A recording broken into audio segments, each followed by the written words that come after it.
And look how that dish has. What was I going to say when he's like, I need you to cheat and make me the caller? Joe, I can't do that. Better coming from him than you. I can't do that. There's just no possible way I could ever do that. So this was the solution. So it cost me $50, but it's a good cause. On the line right now is like a 50? No, it cost me. Yeah. Oh no, it can't cost. Well, Habaika should give another 50 too. I totally am with that. All right. All right. Anthony Brindisi on the line right now. Good morning, sir. Assemblyman Brindisi. Good morning. Good morning. How you guys doing? We're doing well. Okay, let's start by talking. You have a couple of things going on, and one of them is those the lights, the Wonderland of Lights, and it looks like that's going to go to Rome now, right? Yeah, the last year, if you guys remember, or actually last spring, RCIL made the announcement that they were discontinuing the Wonderland of Lights over at the Masonic home. Just got too costly for them, and they put up the decorations for sale. And the city of Rome had approached me to say that they were interested in keeping the decorations local, and they wanted to purchase the decorations, and were inquiring whether or not there was any financial assistance to help with that. So I went and searched for some grants, and we found some money to help them purchase the Wonderland of Lights. And the plan is to have them in Rome. What they're going to do is this year probably display about 25 of them. There's over 70 decorations total.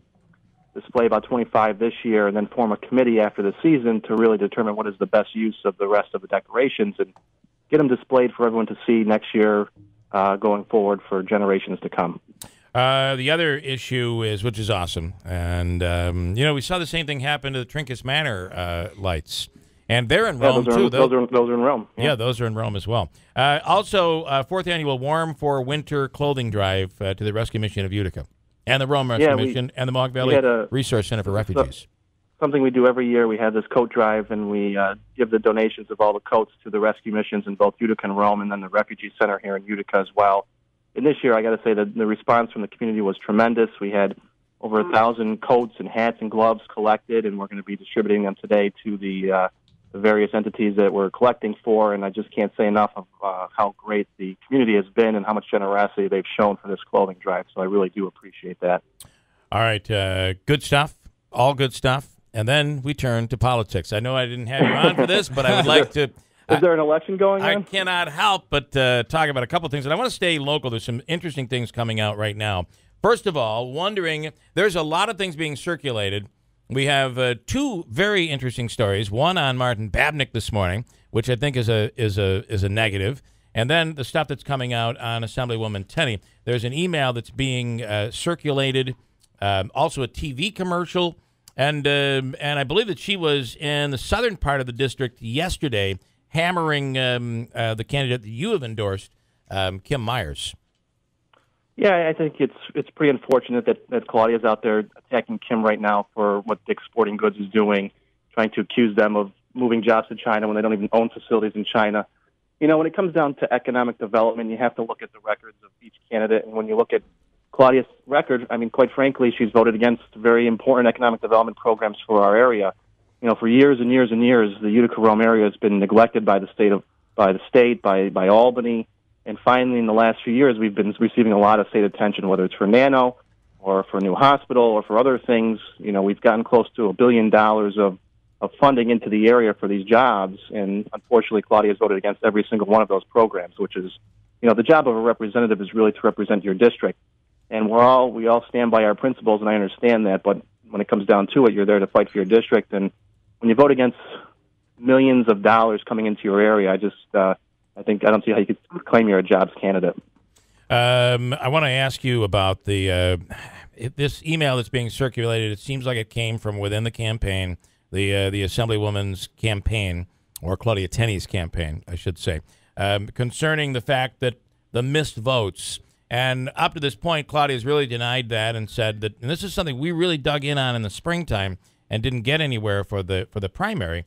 But this seems to answer some questions about the fact that when she did miss those votes, she said she was caring for her dying mother.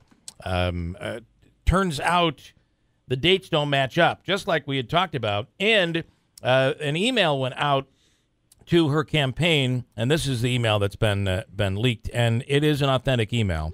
And it talks about, I was in Albany to vote in committee meetings, but had to leave for some of the floor votes. as the last week happened to be in the week before the congressional primary, saying that, listen, I've got a campaign. I've got a primary here. No mention in this email when talking about the missed votes of her mom. And when the dates come out, her mother passed away much later than when all this controversy was occurred. It wasn't even going on at that time, it seems. There's also a commercial that's being circulated. You want to comment on any of that stuff?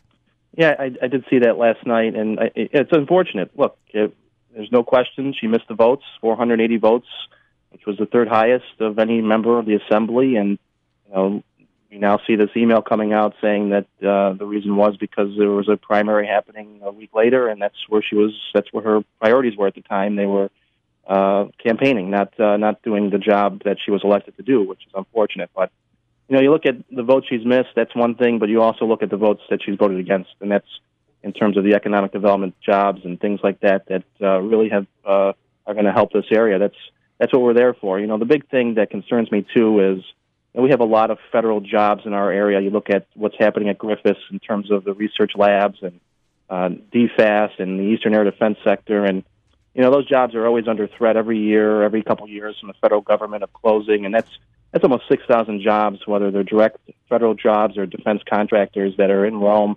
Those people live in a 6-county region around the area, and I know that Kim has been there. She's met with the folks whose job it is really to defend those jobs and keep them in our region. I don't think Claudia's done that, and that's really the job of the congressional representative for this area when those jobs are under threat.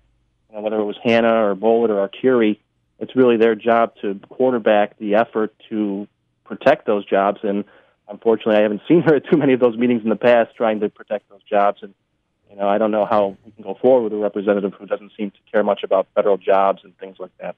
I don't know if you look in the back of today's Observer Dispatch, the front, the section A, a gigantic full-page ad for Dick's Sporting Goods. I find that kind of funny. Gigantic. It's a humongous page. That always happens, right? That always, yeah. That's humongous. Okay, so the other thing I wanted you to pipe in on, and we're trying to get Griffo on here this morning, is 3 Republican state senators have taken exception with a Martin Babnick a mailer that went out. It looks like they put, in this case, Joe Griffo on the mailer without Joe's permission, and he's calling him on that. You want to comment on your thoughts on that one? I think, obviously, from an outsider's perspective, it may look like it's some kind of endorsement by Senator Griffo of Martin Babinick or Senator Seward or the gentleman, Senator Ashkar down in the Binghamton area. But, really what they're doing is saying these are 2 candidates that happen to be on the Reform line and vote for Reform Party candidates, which I guess is not anything really wrong with that. You're just pointing out the fact that these 2 people happen to be on the Reform line. But obviously, when your likeness is used on a campaign flyer, I've had this happen to me before too, where people use my likeness on things, and I haven't given them permission to do it. Was that Jim Zecca, by the way? I think it was Jim Zecca. Yeah, it was. Who, by the way, this morning messaged me this morning and said, "Come on, you went after me over the Brindisi thing. You got to go after, go after this one." Yeah, exactly. I understand where Joe's coming from. If a candidate's going to use your likeness on a mailing or whatever, you'd like to have at least a call beforehand saying, "Hey, can I do this? Do you mind if I do this?" Yeah. It looks like that didn't happen in this case, which is, I can see why Joe and the other senators are mad. But it is pointing out the fact that I don't think it's an endorsement. It's not pointing out any endorsements. It's really just pointing out that they're on the line together. But it looks like it's an endorsement. That's the problem. It looks like an endorsement, and believe me, having been in this situation, you want to have the candidate. It would be nice to have the candidate confer with you first if they're going to use your likeness. Yeah. Okay. So my question would be, to get this surprise, now the senators are coming out, basically coming out against the Babnick campaign, not a story you want landing a couple days before the election. And that's right. I think they probably could have saved themselves, the Babinick folks could have saved themselves a lot of headache, and now they got a lot of bad news out there because of this flyer where they intended more positive reaction from it, and now they have to deal with a negative news story. So it just helps up front to get all your ducks in a row and really work with other candidates if you're going to use their likeness on your campaign mailings. People have asked me before. I've said yes. I've said no. People have done it without permission before, so it's always helpful if you just ask the candidate first. Got it.